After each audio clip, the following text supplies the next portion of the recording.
नमस्कार, आमी संगीता। बांगला साहित्ये रवींद्रनाथ ठाकुर एकटी सर्वश्रेष्ठ नाम। सामनेई 25शे बैशाख, तो रवि ठाकुर सम्पर्के आमादेर छोटो बड़ो सकलेरই दो चार कथा जानले भालो हय, और ना जानले आमार এই ভিডিওটি দেখে অবশ্যই জেনে নাও। আমি খুব সংক্ষেপে ভিডিওটা শেষ করব। তো রবীন্দ্রনাথ কলকাতার জোড়াসাঁকো বিখ্যাত ঠাকুর পরিবারে 1861 সালে জন্মগ্রহণ করেন।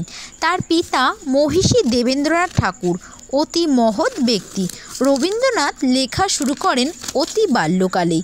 তার শেষ কবিতা লিখেছিলেন মৃত্যুশয্যায়। গীতাঞ্জলি ইংরেজি অনুবাদের জন্য রবীন্দ্রনাথ ঠাকুরকে 1913 সালে নোবেল পুরস্কার দেয়া হয়। পৃথিবীতে যতদিন মানুষ থাকবে এই মহান ব্যক্তিটির প্রতি শ্রদ্ধা ভালোবাসা সারা জীবন আমাদের মনে অটুট থাকবে। নমস্কার, ভিডিওটি কেমন লাগলো? আর আমার এই চ্যানেলে কিন্তু সুন্দরভাবে নানান ইনফরমেটিভ ভিডিও থাকছে।